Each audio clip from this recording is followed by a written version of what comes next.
Hello friends, exam सत्र में आप सबका स्वागत है। ग्रामीण परिवेश का चौथा प्रैक्टिस सेट लेकर आए हैं। जैसा कि आप सबको मालूम है 19 तारीख को लेखपाल की परीक्षा लगी हुई है। इसके लिए प्रैक्टिस सेट हम लगातार लेकर आ रहे हैं जीएस के और ग्रामीण परिवेश के, जिसमें हम 25 क्वेश्चंस डिस्कस करते हैं और ज़्यादा उसका आंसर एक्सप्लेन नहीं करते हैं, नहीं तो वीडियो लंबी हो जाएगी। तो इसी तरह इसमें भी है, ज़्यादा आंसर एक्सप्लेन नहीं करेंगे, सीधा आंसर बताएंगे।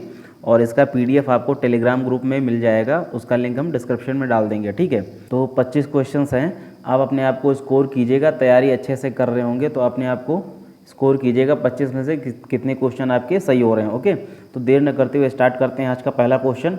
आज का पहला क्वेश्चन ग्रामीण परिवेश प्रैक्टिस सेट 4। आज का पहला क्वेश्चन है, चारा विकास योजना हेतु केंद्र सरकार कितने प्रतिशत सहयोग करती है। पहला क्वेश्चन है आज का, चारा विकास योजना हेतु केंद्र सरकार कितने प्रतिशत सहयोग करती है। इसका सही आंसर बताइए क्या होगा। 50%, 60%, 75% या 90%। इसका सही आंसर क्या होगा। इसका सही आंसर होगा सी, 75%, ठीक है। इसका सही ऑप्शन सी होगा। 75% जो है केंद्र सरकार सहयोग करती है राज्य सरकार को, ठीक है।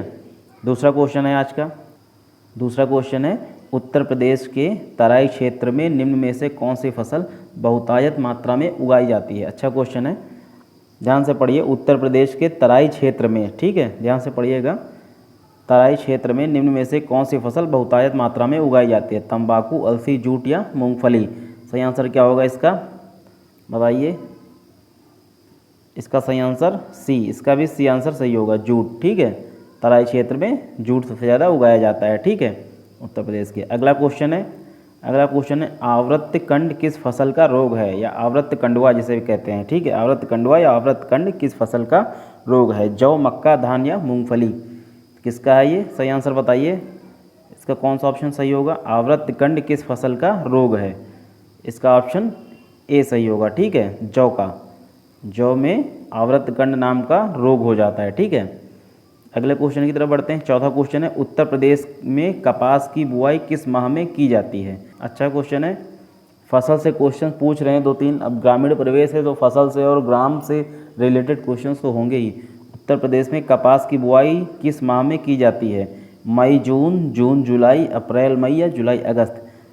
किस में कपास की बुआई की जाती है। इसका सही आंसर बताइए कौन सा होगा। इसका सही आंसर होगा ऑप्शन बी, जून जुलाई, ठीक है। ऑप्शन बी सही होगा। जून जुलाई के महीने में उत्तर प्रदेश में कपास की बुआई की जाती है, ठीक है। ओके, अगले क्वेश्चन की तरफ बढ़ते हैं। पांचवा क्वेश्चन है, वसूली कीमत सामान्यतया किस स्तर पर निर्धारित की जाती है। वसूली कीमत सामान्यतया किस स्तर पर निर्धारित की जाती है। ऑप्शन ए, बाजार कीमत से कम पर। ऑप्शन बी, न्यूनतम समर्थन मूल्य पर, या वायदा कीमत पर, या मंडी कीमत पर। इसका सही ऑप्शन क्या होगा। पांचवा क्वेश्चन है, क्या होगा इसका सही आंसर। इसका सही ऑप्शन क्या होगा। इसका सही ऑप्शन होगा ए, बाजार कीमत से कम पर, ठीक है। ऑप्शन ए इसका सही होगा। बाजार कीमत से कम पर वसूली कीमत जो है निर्धारित की जाती है, ठीक है। अगले क्वेश्चन की तरफ बढ़ते हैं। छठवां क्वेश्चन है, चावल के उन्नत बीज के प्रति हेक्टेयर बीजारोपण दर होती है। चावल के उन्नत बीज के प्रति हेक्टेयर बीजारोपण दर होती है। इसका सही आंसर क्या होगा। छठवें क्वेश्चन का सही ऑप्शन बताइए कौन सा होगा। चावल के उन्नत बीज के प्रति हेक्टेयर बीजारोपण दर 15 kg प्रति हेक्टेयर होती है, ठीक है। ऑप्शन ए सही होगा, ठीक। ऑप्शन ए 15 kg प्रति हेक्टेयर।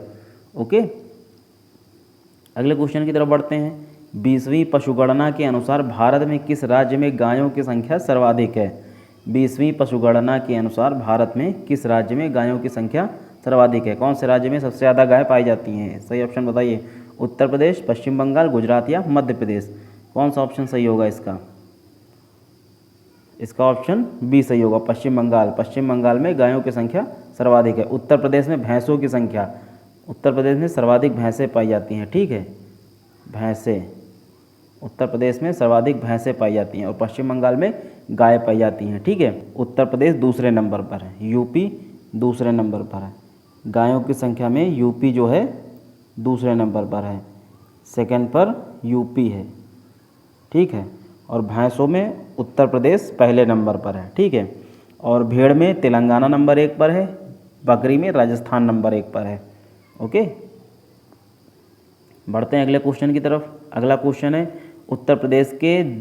उत्तर प्रदेश में जिले स्तर पर विकास कार्यक्रमों का क्रियान्वयन करती है।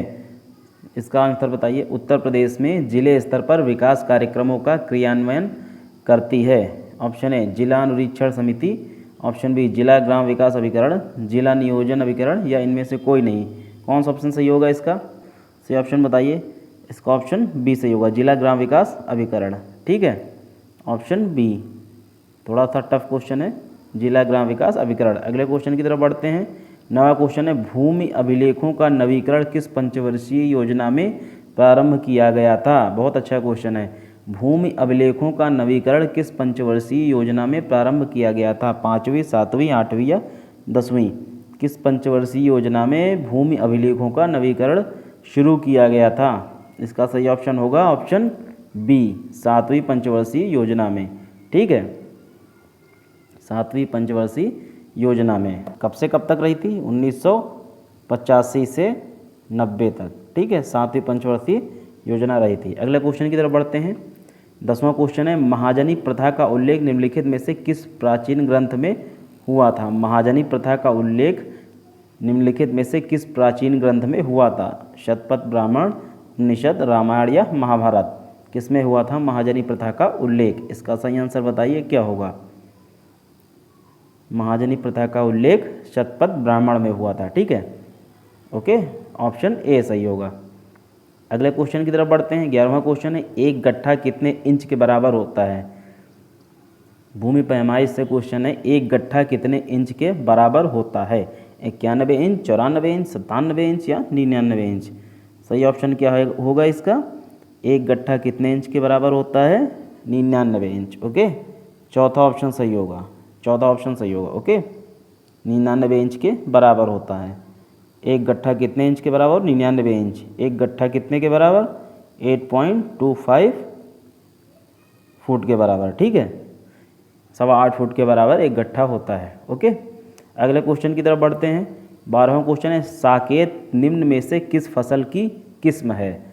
फसलों की किस्म से पूछा है क्वेश्चन। साकेत निम्न में से किस फसल की किस्म है? जौ, धान, बाजरा या गेहूं? किस फसल की किस्म है साकेत? सही ऑप्शन बताइए इसका। फसलों की किस्मों में से एक क्वेश्चन जरूर पूछेगा। ठीक है, ये आपको याद करना पड़ेगा। धान की, गेहूं की, जौ की, जो 5-6 मुख्य फसलें हैं, तो वो आपको याद करना पड़ेगा, उसकी किस्मों को याद करना पड़ेगा। ठीक है, साकेत निम्न में से किस फसल की किस्म है? ऑप्शन बी, धान की। ठीक है, साकेत जो है धान की किस्म है। ठीक है, जया है, गोल्डन है, पुष्पा सुगंधा है, लूनाश्री। लूनाश्री इसका इंपॉर्टेंट है। ठीक है, एक लूनाश्री, लूनाश्री। ठीक है, एक लूनाश्री, एक आपका गोल्डन हो जाएगा, एक गोल्डन किस्म हो जाएगी धान की, और एक पूसा सुगंधा, ये इम्पोर्टेंट है। पूसा सुगंधा जो है ये इम्पोर्टेंट है, लूनाश्री ये भी इम्पोर्टेंट है। ठीक है, ये सब जो हैं धान की किस्म है। ठीक है, लूनाश्री, गोल्डन, पूसा सुगंधा, ये सब धान की किस्म है। ठीक है, तो साकेत क्या है? धान की किस्म है। ठीक है, अगले क्वेश्चन की तरफ बढ़ते हैं। 13वां क्वेश्चन है, प्रधानमंत्री गरीब कल्याण पैकेज में निम्नलिखित में से कौन से लाभ शामिल हैं? ओके, शामिल हैं पूछा है। प्रधानमंत्री गरीब कल्याण पैकेज में निम्नलिखित में से कौन लाभ शामिल हैं? ऑप्शन ए 50 लाख का बीमा कवर, 50 लाख रुपए का बीमा कवर। ऑप्शन बी 6 महीने के लिए बीपीएल परिवारों को मुफ्त रसोई गैस। ऑप्शन सी प्रधानमंत्री गरीब कल्याण योजना के तहत अगले 3 महीने के लिए मुफ्त दालें। या ऑप्शन डी ए तथा सी दोनों। कौन सा ऑप्शन सही होगा इसका? इसका ऑप्शन डी सही होगा। ठीक है, ए तथा सी दोनों। आपको 50 लाख रुपए का बीमा कवर भी मिल रहा है और 3 महीने के लिए मुफ्त दालें भी मिल रही। ठीक है, अगले क्वेश्चन की तरफ बढ़ते हैं। योजनाओं से भी क्वेश्चन बहुत पूछता है, योजनाओं और फसल से क्वेश्चंस बहुत आएंगे। ठीक है, ग्रामीण से, ग्रामीण परिवेश से, और इसमें क्या पूछेगा? यही पूछेगा ही। सुकन्या समृद्धि योजना में खाता खोलने के लिए पात्र लड़की की अधिकतम आयु क्या है? आ गया योजना से क्वेश्चन। सुकन्या समृद्धि योजना में खाता खोलने के लिए पात्र लड़की की अधिकतम आयु सीमा क्या है? 7 वर्ष, 8 वर्ष, 9 वर्ष या 10 वर्ष? कौन सा ऑप्शन सही होगा? इसका ऑप्शन कौन सा सही होगा? इसका ऑप्शन डी सही होगा 10 वर्ष, ठीक है, सुकन्या समृद्धि योजना, ठीक है, 2015 में ये लॉन्च की गई थी, ठीक है, 2015 में लॉन्च की गई थी, मोदी ने इसे लॉन्च किया था, ठीक है, 2015 में। ओके, बढ़ते हैं अगले क्वेश्चन की तरफ। निम्न में से किन कारणों से भूदान की सफलता सीमित रही? निम्न में से किन कारणों से भूदान की सफलता सीमित रही?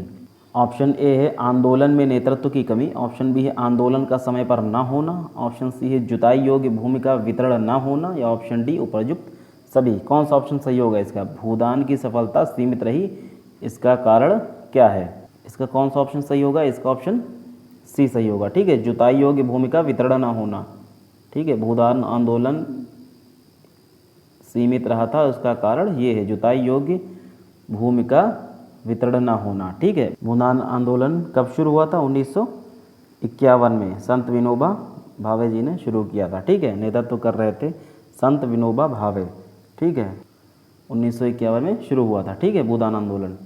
अगले क्वेश्चन की तरफ बढ़ते हैं। 16वां क्वेश्चन है भारतीय ग्रामीण समाज के आर्थिक ढांचे का वास्तविक विश्लेषण किसने प्रस्तुत किया था? भारतीय ग्रामीण समाज के आर्थिक ढांचे का वास्तविक विश्लेषण किसने प्रस्तुत किया था? ऑप्शन ए मेवोई, सीसी टेलर, श्रीनिवास या जीआर मदान। किसने प्रस्तुत किया था? सही ऑप्शन बताइए इसका क्या होगा? भारतीय ग्रामीण समाज के आर्थिक ढांचे का वास्तविक विश्लेषण, ऑप्शन ए मेवोई ने प्रस्तुत किया था। ओके, अगले क्वेश्चन की तरफ बढ़ते हैं। 17वां है भू कृषि का रिकॉर्ड कौन सा है? भू कृषि का रिकॉर्ड कौन सा है? सबको कन्फ्यूजन रहता है इसमें, गिरदावरी, खसरा, जमाबंदी या खतौनी। इसका कौन सा ऑप्शन सही होगा? भू कृषि का रिकॉर्ड पूछा है, कृषि का रिकॉर्ड। कृषि का रिकॉर्ड किस में रहता है? गिरदावरी में, ठीक है, ऑप्शन ए सही होगा, ठीक, गिरदावरी में भू कृषि का रिकॉर्ड गिरदावरी में रहता है, ठीक है, ऑप्शन ए सही होगा। अगले क्वेश्चन की तरफ बढ़ते हैं। केंद्रीय औषधि एवं सुगंध पौध संस्थान कहाँ पर है? एक संस्थान कहाँ पर है, इससे भी क्वेश्चन पूछ सकता है, कोई ना कोई संस्थान कहाँ पर है पूछेगा, ठीक है। केंद्रीय औषधि एवं सुगंध पौध संस्थान कहाँ पर है? वाराणसी, लखनऊ, कन्नौज या मुरादाबाद। अब सुगंध पौध संस्थान है तो कुछ लोग गेस करेंगे कन्नौज हो सकता है, क्योंकि वहाँ पे इत्र नगरी है, तो इत्र में जो है कई तरह की सुगंधित इत्र बनती हैं, इसीलिए कन्नौज लगा के आएंगे, लेकिन नहीं, इसका ऑप्शन सही होगा लखनऊ, ठीक है, ऑप्शन बी, केंद्रीय औषधि एवं सुगंध पौध संस्थान लखनऊ में है। अगले क्वेश्चन की तरफ बढ़ते हैं। उत्तर प्रदेश में मत्स्य पालन को कृषि का दर्जा कब मिला? उत्तर प्रदेश में मत्स्य पालन को कृषि का दर्जा कब मिला? ऑप्शन ए 30 अप्रैल 2014, ऑप्शन बी 22 जून 2013, ऑप्शन सी 10 जून 2014 या ऑप्शन डी 15 जुलाई 2015। इसका कौन सा ऑप्शन सही होगा? ऑप्शन कन्फ्यूज़न वाले रखता हूँ मैं, ठीक है, सही ऑप्शन बताइए इसका कौन सा ऑप्शन सही होगा? इसका ऑप्शन सी सही होगा, मत्स्य पालन को कृषि का दर्जा मिला उत्तर प्रदेश में अपने, ठीक है। 20वां क्वेश्चन है आज का, गिलरॉट रोग का कारक क्या है? गिलरॉट रोग का कारक क्या है? जीवाणु, विषाणु, कवक या दूषित आहार। कौन सा ऑप्शन इसका सही होगा? जीवाणु, विषाणु, कवक या दूषित आहार। किसकी वजह से गिलरॉट रोग हो जाता है? ये हो जाता है कवक की वजह से, ठीक, ऑप्शन सी सही होगा, कवक की वजह से गिलरॉट रोग हो जाता है। किस में होता है ये? मछलियों में, ठीक है, मछलियों में ये रोग होता है। ये भी क्वेश्चन पूछ सकता है कि गिलरॉट रोग निम्न में से किनके होता है? गाय, भैंस, बकरी, मछली, सब डाल ऑप्शन दे देगा, आपको बताना होगा। तो गिलरॉट रोग मछलियों में होता है। ओके, अगले क्वेश्चन की तरफ बढ़ते हैं। 21वां क्वेश्चन है, ऐसी खेती में भूमि की जुताई बुआई, ऐसी खेती जिसमें, यहाँ पे जिसमें कर दीजिएगा, ठीक है, ऐसी खेती जिसमें भूमि की जुताई बुआई गुड़ाई आदि नहीं की जाती है और ना ही फसलों का उत्पादन किया जाता है, बल्कि प्राकृतिक वनस्पति पर विभिन्न पशुओं को चराया जाता है, ऐसी खेती को क्या कहते हैं? अच्छा क्वेश्चन है, जो खेती के प्रकार होते हैं उनमें से क्वेश्चन पूछा है। ऐसी खेती जिसमें भूमि की जुताई बुआई गुड़ाई आदि ये कुछ नहीं किया जाता है और ना ही फसलों का उसमें उत्पादन किया जाता है, बल्कि उनमें पशुओं को चराया जाता है, ऐसी खेती को क्या कहते हैं? विशिष्ट खेती, विस्तृत खेती, समोच्च खेती या रैचिंग खेती। क्या कहते हैं ऐसी खेती को? ऐसी खेती को रैचिंग खेती कहते हैं, ठीक है, ऑप्शन डी रैचिंग खेती। समोच्च खेती कहाँ होती है? ये पहाड़ों पर होती है, पहाड़ों पर समोच्च खेती होती है, ठीक है, तो ऑप्शन डी सही होगा, ठीक है, रैचिंग खेती।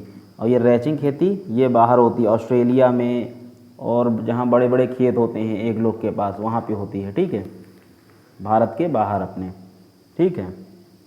तो पहाड़ों पर समोच्च खेती होती है, और जहाँ पे केवल पशुओं को चराया जाता है, बुआई गुड़ाई जुताई आदि ये सब कुछ नहीं किया जाता है, वो रैचिंग खेती कहलाती है, ठीक है। तो इसका ऑप्शन डी सही होगा, रैचिंग खेती। बढ़ते हैं अगले क्वेश्चन की तरफ। 22वां क्वेश्चन है, वर्तमान में तिलहन उत्पादन में उत्तर प्रदेश का कौन सा स्थान है? सही क्वेश्चन है, वर्तमान में तिलहन उत्पादन में उत्तर प्रदेश का कौन सा स्थान है? दूसरा, तीसरा, पहला या चौथा? इसका कौन सा ऑप्शन सही होगा? वर्तमान में तिलहन उत्पादन में उत्तर प्रदेश का दूसरा स्थान है, ठीक है, ऑप्शन ए सही होगा, दूसरा, ठीक है। तिलहन उत्पादन में इस समय उत्तर प्रदेश दूसरे नंबर पर है। ओके, कुल तिलहन उत्पादन का कितना % यूपी पैदा करता है? 16%, ठीक है। कुल उत्पादन का 16% यूपी में होता है। भारत में जो जितने तिलहन उत्पादन होता है उसका कुल उत्पादन का 16% अपने यूपी में होता है। और पहले नंबर पर कौन है? पहले नंबर पर एमपी है, ठीक है, फर्स्ट पर एमपी है। ये कितना पैदा करता है? ये कुल उत्पादन का 24% पैदा करता है, ठीक है। तो पहले नंबर पर एमपी तिलहन उत्पादन में और दूसरे नंबर पर यूपी अपना, ठीक है। तो तिलहन उत्पादन में उत्तर प्रदेश का कौन सा स्थान है? दूसरा, ऑप्शन ए सही होगा। ओके, 23वां क्वेश्चन है आज का, अधिक अन्न उपजाऊ अभियान का प्रारंभ कब किया गया था? अधिक अन्न उपजाऊ अभियान का प्रारंभ कब किया गया था? 1947, 1945, 1942 या 1951? कब किया गया था? इसका कौन सा ऑप्शन सही होगा? अधिक अन्न उपजाऊ अभियान 1942 में शुरू किया गया था, ठीक है, ऑप्शन सी सही होगा इसका, ठीक है, ऑप्शन सी। अधिक अन्न उपजाऊ जो है 1942 में अभियान शुरू किया गया था। हुआ क्या था, द्वितीय विश्व युद्ध चल रहा था ना उस टाइम, तो जो है अन्न की बहुत कमी हो गई थी, जिसके लिए अधिक फसलों को उपजाने के लिए ये अभियान चलाया गया था, जिससे अन्न की कमी को पूरा किया जा सके, ठीक है। फ्री में खाद वगैरह इसमें दिया जाता था लोगों को, ताकि अच्छे से अच्छे फसल को उगाया जा सके। अगले क्वेश्चन की तरफ बढ़ते हैं। 24वां क्वेश्चन है, पंचायतों की शक्तियां, प्राधिकार और उत्तरदायित्व भारतीय संविधान के किस अनुच्छेद में रखा गया है? बहुत अच्छा क्वेश्चन है। पंचायतों की शक्तियां, प्राधिकार और उत्तरदायित्व को भारतीय संविधान के किस अनुच्छेद में रखा गया है? 243C, 243G, 243D या 243E? बहुत अच्छा क्वेश्चन है। इसका कौन सा ऑप्शन सही होगा बताइए? इसका कौन सा ऑप्शन सही होगा? पंचायतों की शक्तियां किस में दिया गया है? 243G, ठीक है, 243G। इससे ऐसे याद रखिएगा, जूनियर जी उसके पास बहुत शक्तियां थी, तो इसमें पंचायतों की शक्तियां जी, तो 243G, 243 तो आपको याद ही रहेगा, GCD इसमें कन्फ्यूज़न रहेगा, तो जी में पंचायतों की शक्तियां, ठीक है, इसका वर्णन किया गया है। ओके, और सी में क्या किया गया है? पंचायतों की संरचना। सी में पंचायतों की संरचना, ठीक है, 243C में पंचायतों की संरचना और 243D में आरक्षण, ठीक है, 243D में आरक्षण दिया गया है और 243E में पंचायतों का कार्यकाल दिया गया है, ठीक है, पंचायतों का कार्यकाल 243E में दिया गया है। 243G पंचायतों की शक्तियाँ, ठीक है, ये हो गया। तो अगले क्वेश्चन की तरफ बढ़ते हैं। आज का लास्ट क्वेश्चन है, राजस्व अनुभाग 8 का संबंध निम्नलिखित में से किससे है? राजस्व अनुभाग 8 का संबंध निम्नलिखित में से किससे है? सरकारी जगहों पर वृक्षारोपण कार्यक्रम, भूमि व्यवस्था लागू करना, लेखपालों का प्रशिक्षण या भूमि की चकबंदी? इसका कौन सा ऑप्शन सही होगा? राजस्व अनुभाग 8 का संबंध निम्नलिखित में से किससे है? ठीक है, तो इसका ऑप्शन डी सही होगा, भूमि की चकबंदी, ठीक है, ऑप्शन डी, भूमि की चकबंदी। ओके, तो ये थे 25 क्वेश्चन ग्रामीण परिवेश के। आप अगर तैयारी कर रहे हैं, क्योंकि एग्ज़ाम बहुत नज़दीक हो गया है, आप ज़रूर इनको देखिएगा और अपने आप को स्कोर कीजिए और उसी हिसाब से अपने आप को मेंटेन कीजिए, तैयारी कीजिए, ठीक है। तो आप अगर 20 में से 21-22 ले आ रहे हैं, क्योंकि बहुत इजी भी क्वेश्चन नहीं थे, तो आप अगर 21-22 क्वेश्चन ले आ रहे हैं 20 में से, तो मान के चलिए आपका ग्रामीण परिवेश अच्छे से तैयार हो रहा है, ठीक है। और इसकी PDF जो है हम टेलीग्राम ग्रुप में डाल देंगे, लिंक जो है डिस्क्रिप्शन में डाल देंगे। ओके, तो अगर वीडियो अच्छा लगा है, क्वेश्चंस अच्छे लगे हैं ग्रामीण परिवेश के, तो वीडियो को लाइक कीजिए, शेयर कीजिए और चैनल को प्लीज़ सब्सक्राइब कर दीजिए। और ऐसे ही हम आपके लिए क्वेश्चन की सीरीज़ लाते रहेंगे, GS की, ग्रामीण परिवेश की, अब हिंदी की भी लाने वाले हैं। ठीक है, तो मिलते हैं अगले वीडियो में किसी क्वेश्चन सीरीज़ के साथ। ठीक है, तब तक के लिए बाय बाय, टेक केयर।